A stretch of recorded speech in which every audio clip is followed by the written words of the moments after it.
इस बात को ध्यान रखना चाहिए। तो ज्ञान का भी बिल्कुल जो वेदांत सुना नहीं और जो वेदांत सुना हुआ है, दोनों में तो अंतर तो साफ है। लेकिन कितना भी अंतर हो, अगर उसको भी मैं देह हूँ यही भ्राम है और उसको भी मैं देह हूँ यही मान्यता है, तो मान्यता में बदलाव अभी हुआ नहीं। तो इसलिए स्वाध्यासापनयम कुरु। 281 ना 82 ना, अगला श्लोक देखिए। श्रुत्या युक्त्या स्वानुभूत्या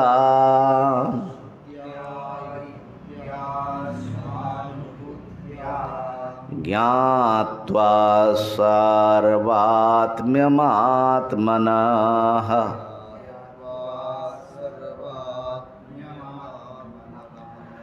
क्वचिदाभासतः प्राप्त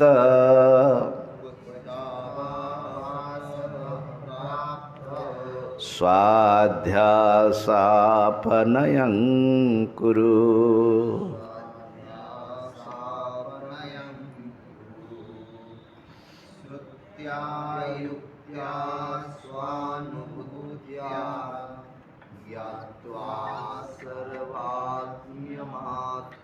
सर्वात्म्यम है कि सार्वात्म्यम? सा है।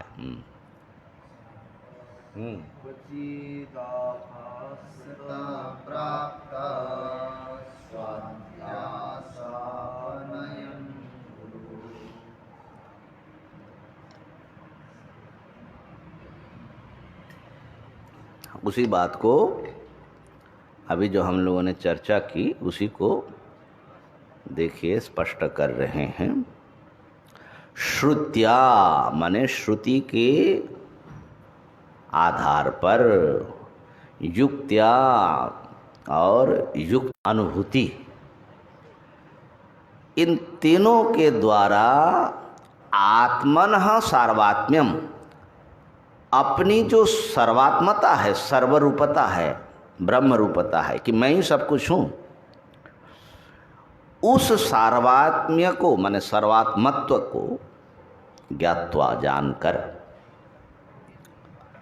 ऐसा जाने, श्रुति से जाने, युक्ति से जाने और स्वानुभूति के विश्लेषण के द्वारा उसको जाने।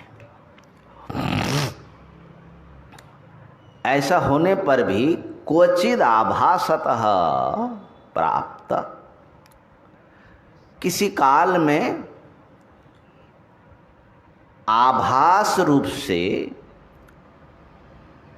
अध्यास प्राप्त हो जाता है। जैसे पीछे कहा ना, इतने दिनों का आदत है, आपको ठोस निश्चय हो चुका है कि मैं देह नहीं हूँ, ब्रह्म हूँ, लेकिन बिना विचारे फट से मैं देह, ऐसा हो जाता है। लेकिन वो देह हूँ, वो इतना मजबूत जिनका ज्ञान है वो एकदम पहला जैसा नहीं होगा, वो आभासात्मक होगा। उस आभास रूप से प्राप्त अध्यास का भी अपनयन करें। स्वाध्यासापनयं कुरु। ये जो ज्ञात्वा है ये माने अपरोक्ष साक्षात्कार अभी हुआ है ऐसा नहीं है, उसकी बात तो आगे आएगी। ये निधिध्यासन काल में भी भाई ऐसा है कि ब्रह्म चिंतन काल में कई बार साधक को थोड़ा थोड़ा आभास भी होने लगता है कि मैं सर्वात्मा हूँ या मैं ये परिच्छिन्न सत्ता नहीं हूँ, तो लेकिन उसमें टिकाव नहीं है, ठीक है ना। तो वो क्योंकि विपरीत भावना आ जाती, तो विपरीत भावना का निराकरण करो। अब यहाँ पर देखिए, ये वेदांत में जो ये 3 क्रम दिया है ज्ञान का श्रुति के द्वारा, सबसे बड़ी चीज़ है, पहला प्राथमिक साधन है वेदांत वाक्य का अध्ययन, माने षड्विध लिंगों के द्वारा तात्पर्य निश्चय करो। यही ना है श्रवण का क्या स्वरूप है?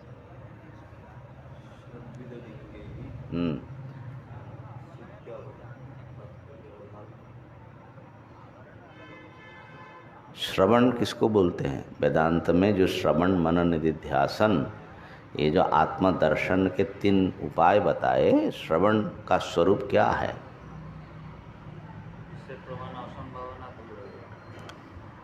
वो तो उसका फल बता रहे, आप स्वरूप बताइए, कैसे दूर होगा प्रमाण संभावना? क्या करना है?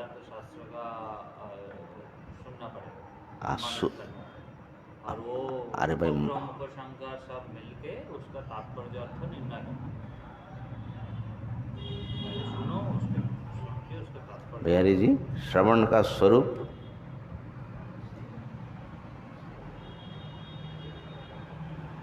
क्या हुआ? घर में सब खेती बाड़ी में सब बह गया करुणा ने वे भी खा लिया, ज्ञान भी खा लिया, क्या किया जाए? तो ऐसे तो वेदांत सार तो पढ़े पढ़ाए ना, आपने भी तो पढ़ाया शायद। सर्वेशम वेदांतानम षड्विध लिंग अद्वितीय ब्रह्मणि तात्पर्य अवधारणम, ठीक है ना? ऐसा ही है ना? क्या मतलब हुआ उसका? सभी वेदांत वाक्यों का षड्विध लिंग के द्वारा ब्रह्म में ही तात्पर्य है। ये जो है श्रवण, ये श्रवण इसी तरह श्रवण।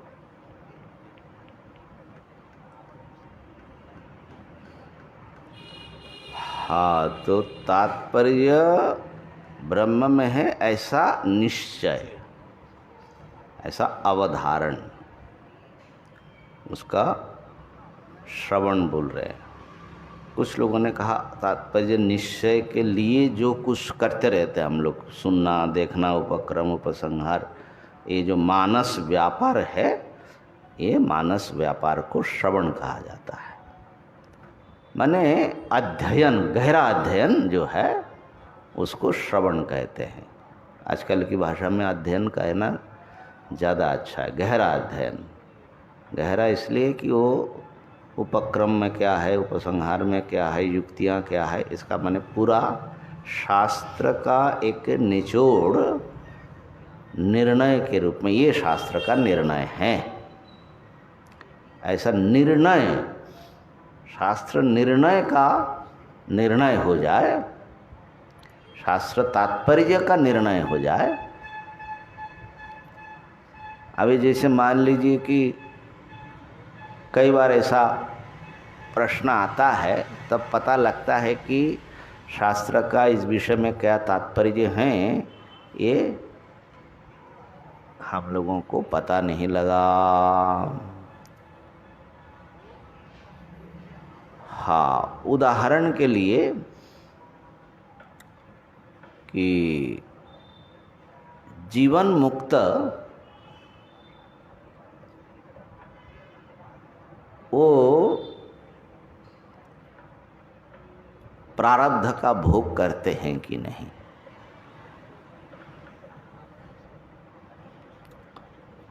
कुछ ग्रंथों में है कि जीवन मुक्त को भी प्रारब्ध का भोग होता है। कुछ ग्रंथ में प्रारब्ध का, जीवन मुक्त के लिए प्रारब्ध का भी खंडन कर दिया, नहीं होता है बोलते हैं स्वामी जी का। ऐसे ऐसे कई ग्रंथ हैं कि जीवन मुक्त को प्रारब्ध भी नहीं होता। अब किसी ने हमसे पूछा तो हमने कहा कि ऐसा भी है, ऐसा भी है अरे महाराज, ऐसा भी है, ऐसा भी है, कोई एक तो बताओ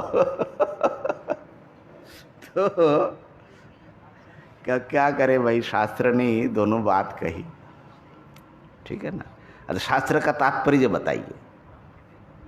तात्पर्य तो भाई हमको निकला नहीं है, क्या करे तो कई मामले ऐसे होते हैं जो आपका बहुत अध्ययन के बावजूद भी उस विषय में शास्त्र क्या कह रहे उसका आपको निर्णय नहीं हो पाया है। वो वहाँ पर अभी भी काफ़ी संदेह आदि बैठा हुआ है। ऐसा हो सकता है, हर मामले में नहीं, माने कई मामले में ऐसा हो जाता है। तो इसका मतलब है कि शास्त्र का तात्पर्य अभी निर्णित नहीं हुआ।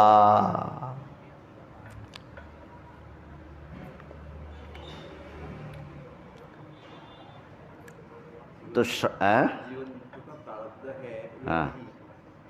पहले जीवन मुक्त हो लिया जाए, फिर देखा जाए प्रारब्ध है कि नहीं। तो अच्छा, पहले मैंने जब तक नहीं हुआ तब तक निर्णय नहीं ना हुआ, वही तो हम कह रहे हैं कि भाई तात्पर्य का निर्णय नहीं हुआ। अभी हम ये नहीं कह रहे कि तुम इसी सीटिंग में बैठ के तात्पर्य निश्चय कर लो, लेकिन हुआ नहीं, ये तो मान रहे हो ना ऐसा। तो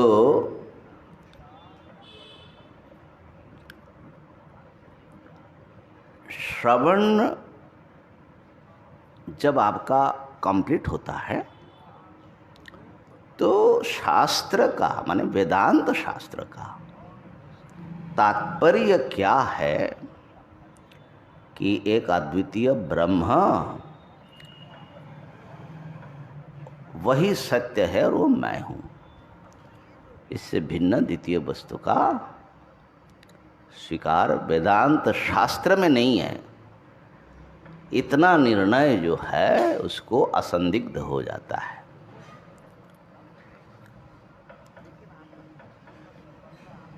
शास्त्र से शास्त्र का ज्ञान ही ना होगा, ज्ञान होगा शास्त्राध्ययन से?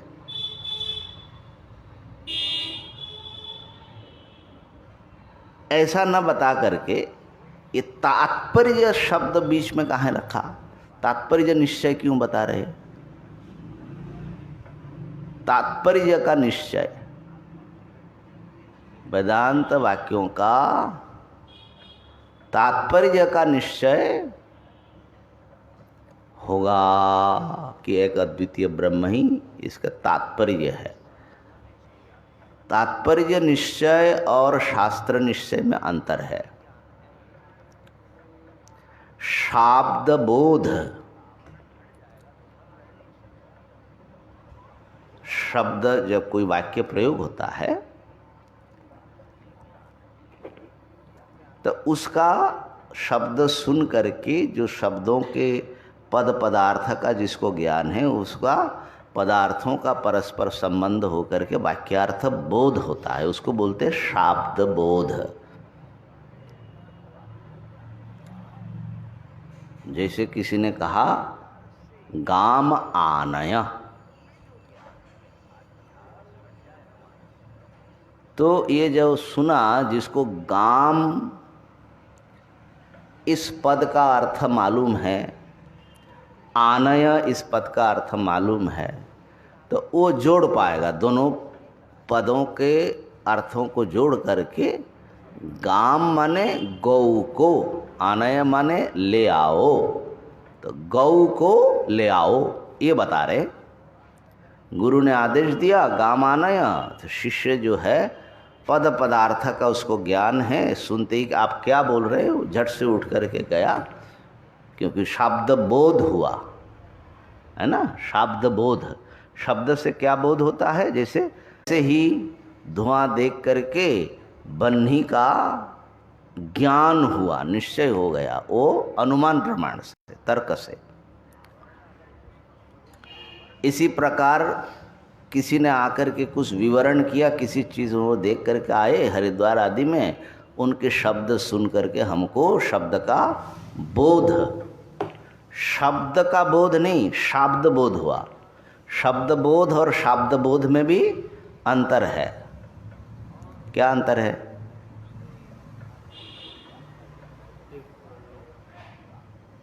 शब्द बोध, शाब्द बोध, ध्यान देने का। प्रकाश करता है और एक शब्दों का हाँ जो सुन रहे हैं, हाँ, शब्द जो आपने कान से सुना उसका अर्थ समझ में आया ना आए, जिसने सुना उसको शब्द का बोध हुआ, लेकिन शब्द से उसके अर्थ तक जिसको बोध होता है उसको बोलते शाब्द, माने शब्द बोध के अनंतर एक दूसरा बोध, शाब्द बोध। हाँ, माने शब्द जन्य अर्थबोध। शब्द को छोड़ करके अर्थबोध होगा तो उसका नाम शाब्द बोध नहीं होगा। इन शब्दों से वो अर्थ तक पहुंचा तो शाब्द बोध होता है। शब्द का जब आप श्रवण करते हैं तो शाब्द बोध ये अभिप्रेत है। लेकिन वेदांत वाक्यों के श्रवण से शाब्द बोध नहीं हुआ बोलते हैं। शब्द से बोध नहीं हुआ, क्या हुआ? उपक्रम आदि सब विचार विश्लेषण माने अच्छी तरह श्रवण करने के बाद शब्दों का तात्पर्य क्या है, शब्द किस अर्थ की ओर वो संकेत कर रहा है या क्या उसको समझाने का अभिप्राय है, उसका तात्पर्य आपको पता लगता है।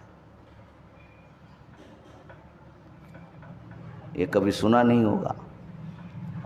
तात्पर्य निश्चय होता है, शब्द बोध नहीं होता। दोनों में अंतर क्या है, कल ये जो है गुत्थी सुलझा करके आना कि तात्पर्य निश्चय हुआ, शब्द बोध नहीं हुआ, ये क्या मतलब है? ठीक, हाँ, दोनों हो जाए तो कोई बात ही नहीं है, लेकिन पहले कौन होगा बाद में कौन होगा, और दोनों बोध में क्या संबंध है? तो तात्पर्य का निश्चय होना ये श्रवण है। तात्पर्य का निश्चय हुआ लेकिन बोध नहीं हुआ, शब्द बोध नहीं हुआ। अब मनन से कुछ और होगा, निधिध्यासन से कुछ और होगा, फिर जब साक्षात्कार होगा उसको बोलते ये शब्द बोध हुआ। शब्दजन्य अपरोक्ष। वेदांत का महावाक्य परोक्ष ज्ञान नहीं उत्पन्न करता है, वो अपरोक्ष ज्ञान उत्पन्न करता है।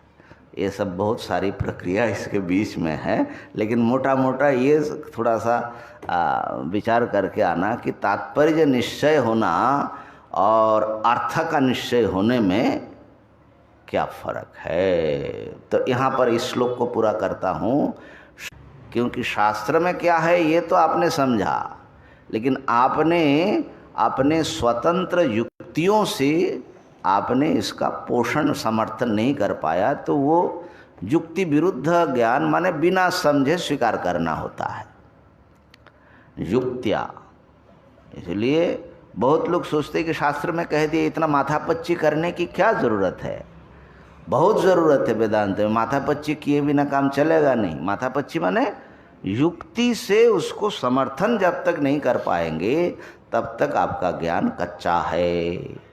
युक्ति से भी समर्थन हो गया, बहुत सारी युक्तियां आपको शास्त्र से मिलती है, कुछ आपने अपनी प्रतिभा से, अपने तर्कण शक्ति से भी आपने संग्रह कर लिया कि इन कारणों से ऐसा ही है, फिर भी अनुभूति में अभी उतरा नहीं है, वही साध अध्यास रह गया अभी भी। स्वानुभूति के भी द्वारा आत्मा का माने अपना सर्वात्मता का ज्ञान होता है कि मैं ही सब कुछ हूँ, मेरे अतिरिक्त कोई भी वस्तु है ही नहीं, ना मेरे अतिरिक्त कोई ईश्वर है, ना ब्रह्म है, ना दुनिया है। नहीं, परिच्छिन्न मैं मानने से नहीं होगा, वो तो और गिर रहा है ना। तो इस परिच्छिन्न अहंता को जो छोड़ सका उसी को ये होगा। एक अद्वितीय सत्ता ही सर्व रूपों में है, ऐसा मैं हूँ, ऐसा जान करके आभास रूप से, अब भी पुराने आदत से मैं शरीर आदि हूँ ऐसा भास सकता है, लेकिन आपके पास जो ज्ञान है उसका इतना बल होना चाहिए कि वो फट से उसको काट दिया जाए। प्राप्त स्वाध्यासापनयं कुरु, इस प्रकार से अपने भ्रम को काटते रहो, बस ये मुख्य चीज़ है। आपकी समस्या आपकी स्वयं की भ्रांति है, ये अज्ञान और मिथ्या ज्ञान ही हमारे सारे दुख का जड़ है। और कोई अगर आप दूसरा समझ रहे तो बहुत गलत समझ रहे हैं, और इसी को मिटाना है, इस भ्रम को मिटाना है। ओम पूर्णमदः पूर्णमिदं